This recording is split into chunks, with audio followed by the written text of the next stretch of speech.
Messieurs, on va commencer par un petit tour de cette CAN et je vais vous demander un peu à vous tous quels sont vos favoris. Quelle équipe est-ce que vous voyez aller au bout? Alors je sais que mon Zach, peut-être qu'il ne sera pas si objectif que ça, enfin un peu comme moi, parce que oui, je suis d'origine marocaine aussi. Je suis d'origine marocaine, voilà, effectivement. Moi personnellement, je serais pas objectif. Logique. Non, on prendra ton deuxième favori. Comme ça, on se dira. Mais attends, j'ai encore rien dit. Qu'il a commencé par dire je suis pas objectif. On a dit que tu serais pas objectif, Zach. Ok, c'est bon, je ferme ma gueule. Allez-y, je vous laisse. C'est la Sierra Leone, moi, mon favori. C'est bon, ça vous va?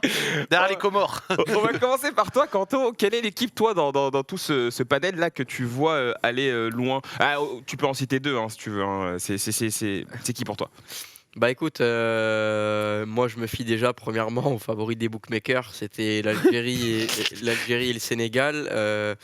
Bien qu'il y avait un Sénégal où il manquait pas mal de joueurs tout à l'heure, j'ai quand même du mal à les voir tomber tout le monde s'ils continuent à jouer comme ça. La prestation était assez catastrophiquement remarquable. Insipide complètement, c'était très compliqué. J'ai envie de te dire l'Algérie parce qu'il y a un effectif, il y a un équilibre dans cette équipe-là. Et qu'il y a une dynamique. Enfin, moi, j'ai l'impression qu'il est en train de se passer quelque chose avec cette génération algérienne et que bien qu'ils aient remporté la dernière CAN, ils vont avoir la volonté de faire le doublé et d'arriver gonflé à bloc pour la Coupe du Monde parce que c'est peut-être, j'ai pas envie de dire le moment ou jamais, mais ils sont favoris. Je croyais que c'était l'Algérie favori, moi. Oui, c'est le Sénégal en 1, c'est le Sénégal. Je pensais que l'Algérie était favori quasi égalité. C'est les deux, plus ou moins. Ça dépend des books, si tu veux. Mais voilà, moi, j'ai le sentiment qu'il peut se passer un truc avec cette génération algérienne, surtout dans une année où derrière, tu vas avoir la Coupe du Monde. Et je pense qu'ils vont mettre tout ce qui est en leur possible pour arriver à faire une perf d'abord sur leur continent avant de briller à la Coupe du Monde. Deuxième équipe que j'aime bien, j'aime bien l'effectif du Nigeria. Maintenant, c'est vrai qu'avec les blessures et le Covid de dernière minute, il manque un petit peu de monde. Donc on va voir. Mais c'est vrai que la CAN, et tout à l'heure, je regardais un petit peu le Nabil Djellit avec Walid Cherchour et Sofiane parlaient un petit peu de la CAN et c'est vrai que Nabil Djellit a dit quelque chose qui était intéressant en preview des matchs en disant que la CAN, souvent, tu as les effectifs avec des bons joueurs, mais le jeu n'est pas toujours présent. Ça, c'est inhérent à la CAN. Voilà, dans les compétitions internationales, dans des conditions particulières, avec des terrains particuliers souvent. Il fait super chaud en plus. Là, il faisait 30 degrés. Exactement. Notamment pour les joueurs européens qui sont habitués à l'hiver et d'un seul coup, tu dois même pas le temps de t'adapter. Ils viennent d'arriver, certains, genre Mané par exemple et tout. Tu vois, ils sont arrivés il n'y a pas longtemps. Direct, choc thermique. Exactement. Là, aujourd'hui, pour donner un véritable favori à la CAN ou pour savoir quelle nation va briller, quelle nation ne va pas briller.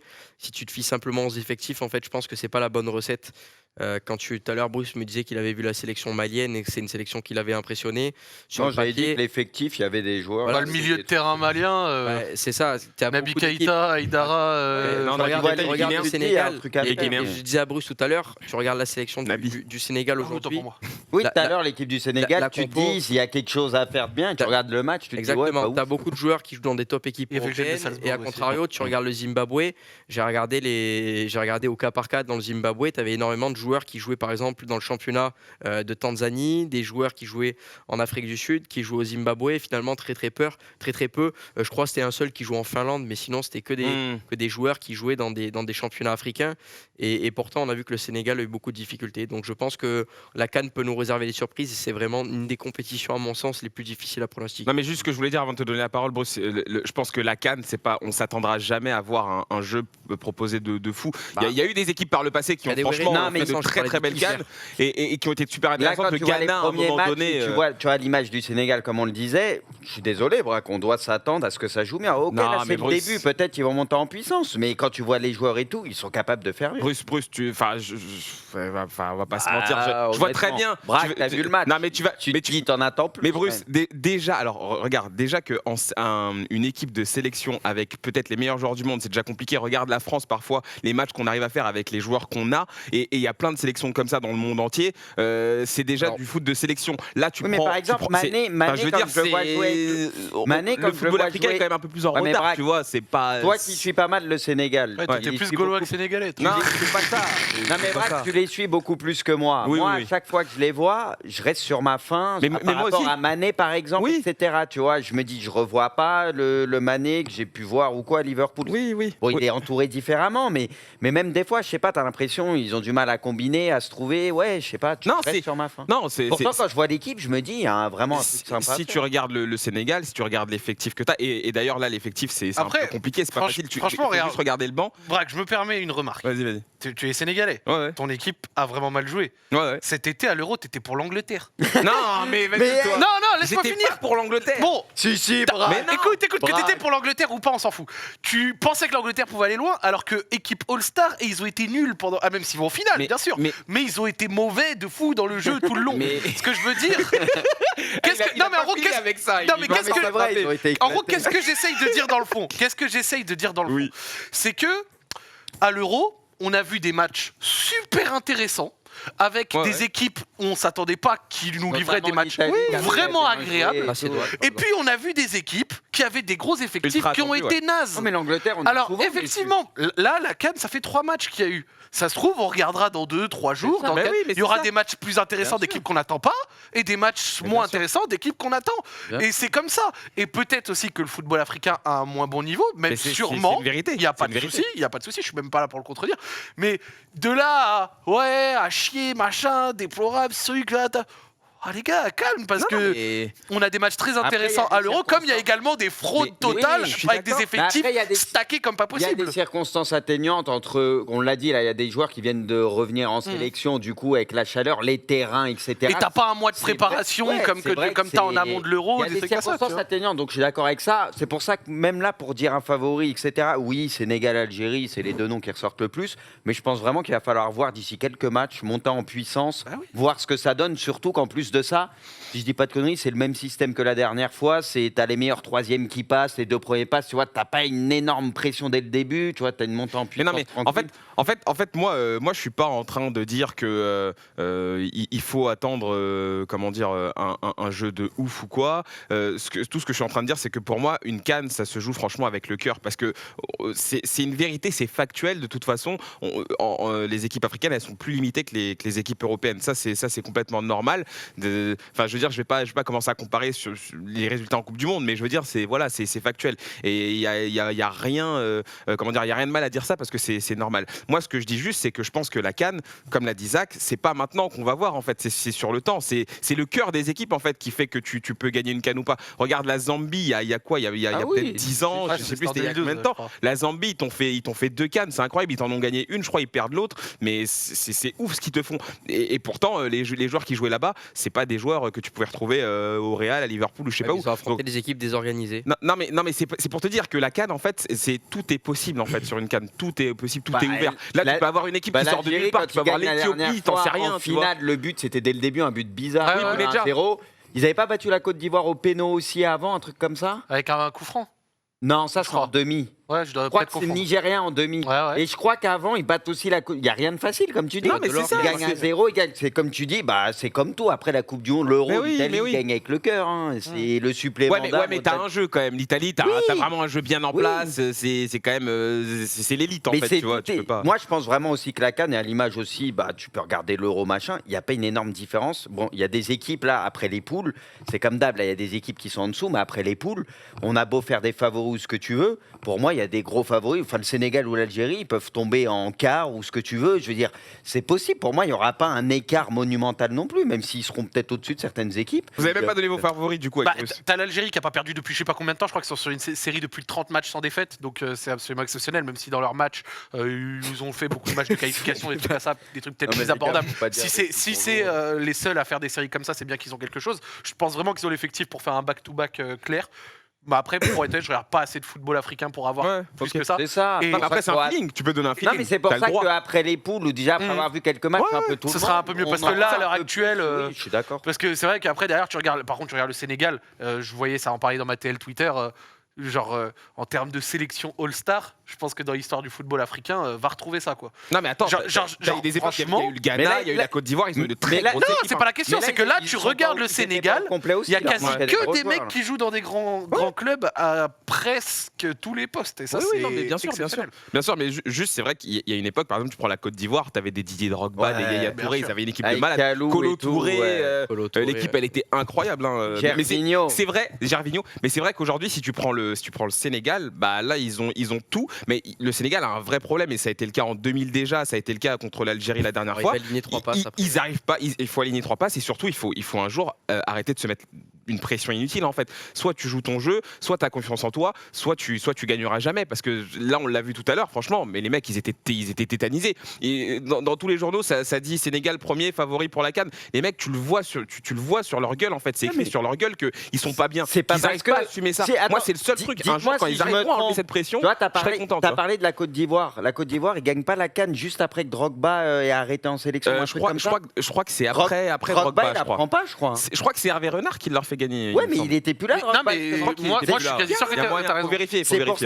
C'est pour ça que souvent, enfin de mémoire, c'est ça. Mais alors pourtant, ils avaient une équipe de fous. À chaque fois, on se disait c'est pour eux, machin. Ah, ils la prennent en 2015. C'est pas parce que t'as la meilleure équipe ou quoi. Comme tu le dis, souvent t'as la grosse pression, machin, et c'est pas évident d'assumer. Pour moi, en vrai, si je devais dire un seul favori, je dirais l'Algérie. L'Algérie, non, mais après ça se tient. L'Algérie, c'est normal. Hein. Ils ont une grosse équipe. Bruce, toi, tu donnes un favori ou pas du coup? Ou t'attends un peu encore? En vrai, là, si je dis favori, je vais pas faire l'original. Je vais dire comme tout le monde. Je vais attendre de voir les premiers matchs de poule et je pense qu'après les poules, déjà, juste à la fin des matchs de poule, après avoir vu tout le monde 3 fois, on en saura un peu plus. Et là, tu rates un truc Maroc-Ghana, c'est le régal. J'avoue, un gros 0-0. J'ai mis match nul dans les pronos, moi, donc je souhaite que ça reste comme ça. Alors, on a Elias du justement site Les Remplaçants qui est avec nous. Est-ce qu'il nous entend, Elias? Allô ouais, salut. Oui, salut Elias. Bienvenue à toi. Alors toi, tu tiens un site justement un petit peu sur l'actualité du football africain, il me semble. Vous avez carrément, je crois, si je dis pas de bêtises, fait un guide sur la CAN.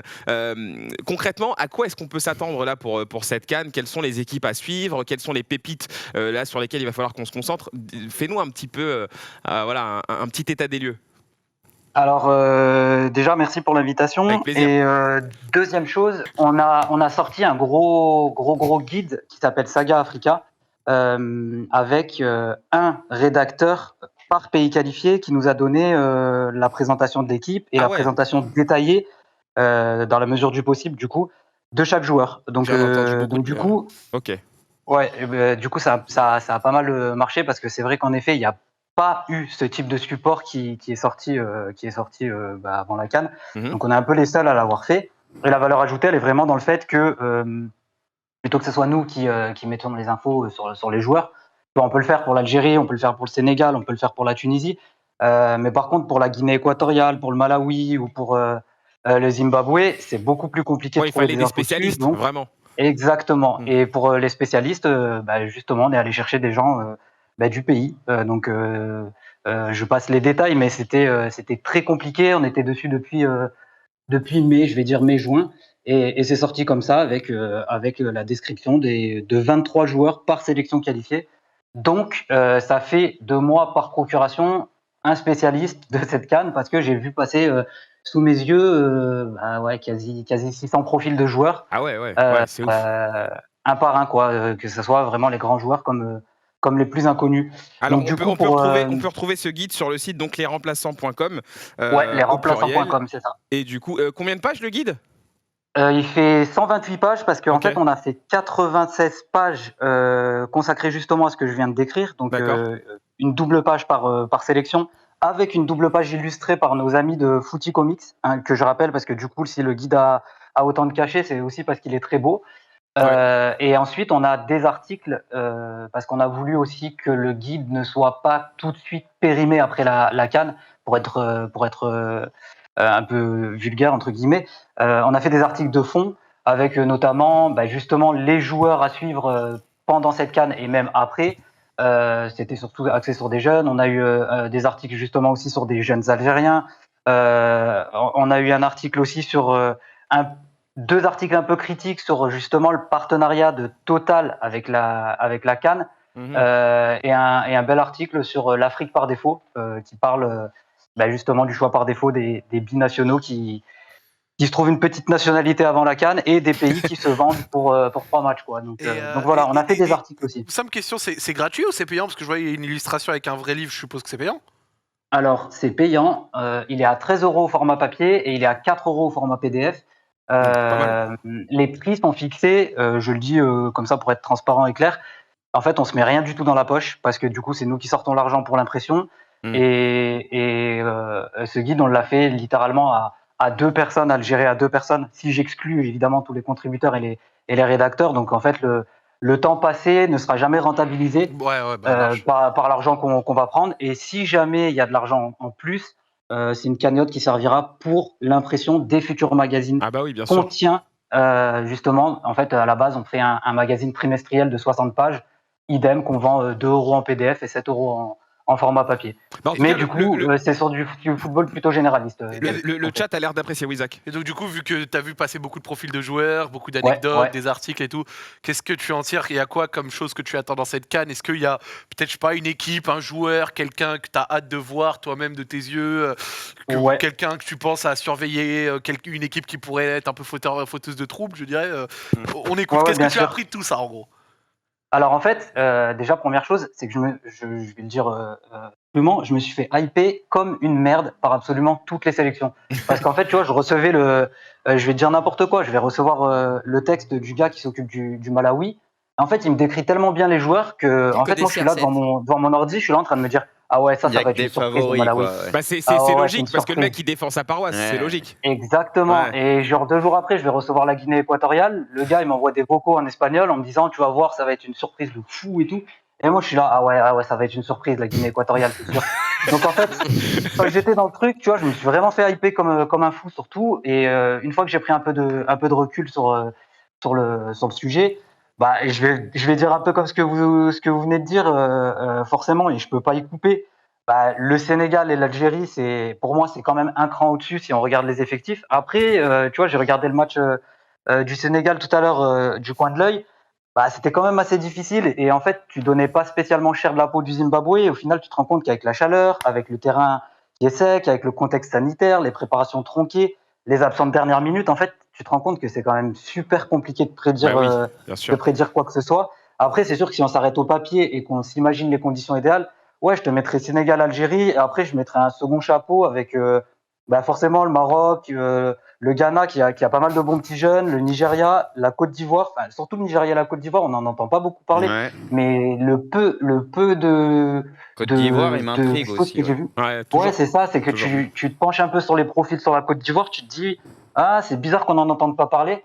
Le Mali aussi, et je vais le dire en choix de cœur, et ça ravira mon acolyte Nourdine. La Tunisie, forcément. Bah oui, forcément. Nous, on veut revivre 2004. On veut changer le maillot floqué Santos. Il commence à se faire vieux, tu vois. Donc on veut changer là. Ok.